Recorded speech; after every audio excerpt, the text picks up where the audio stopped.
Problémy s fungovaním miestneho rozhlasu rieši vedenie obce už niekoľko týždňov. Zastupiteľstvo bude rokovať v ďalšom postupe. Občania našej obce už niekoľko týždňov evidujú problémy s vysielaním obecného rozhlasu. Pracovníkom obce ani prizvaným odborníkom sa zatiaľ nedarí efektívne odstraňovať poruchy, ktoré sa na zariadení nakopili.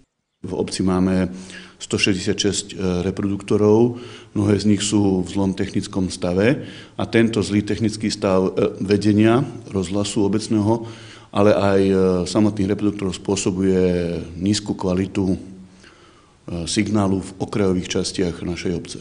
V predchádzajúcom období do opravy tohto zariadenia bolo vložených niekoľko tisíc eur, ale ako sa ukazuje, táto suma nebola dostatočná, pretože tých problémov je stále ešte veľmi veľa. Pracovníci obce pravidelne chodia opravovať rozhlas, bývajú prekrížené drôty alebo sú zlé reproduktory.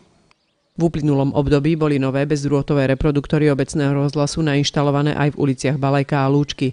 Tu majú občania pocit, že je zvuk v rozhlase nastavený na vysokú hlasitosť.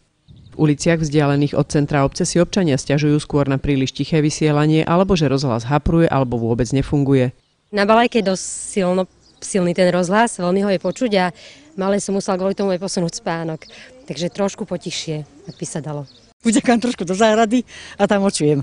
Niekedy ako keď nám je o to, že prejde auto, no a to není vinuvatý rozhlas, nie? U nás na ulici Andreja Hlinku bol dobre počuť rozhlas obecný, ale v poslednej dobe šušoce není vôbec rozumieť.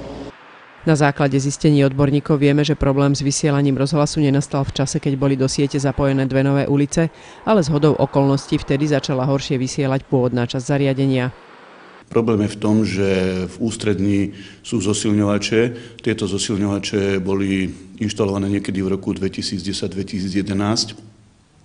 A jeden z tých zosilňovačov dvakrát po sebe vo veľmi krátkom čase vzhľadom na vyskratovanie koncových zariadení zhorel.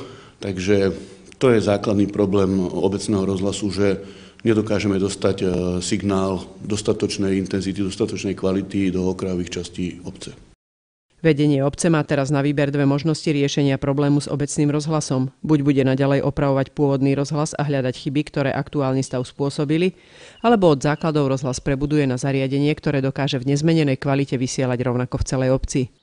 Ja osobne sa teda prihováram za to druhé riešenie, za prebudovanie obecného rozhlasu na tom moderné médium, bezdrôtové, tak ako sme to začali robiť na tých dvoch uvedených uliciach. Samozrejme, k tomuto potrebujeme súhlas obecného zastupiteľstva a na najbližšom obecnom zastupiteľstve budeme túto problematiku spolu s poslancami riešiť.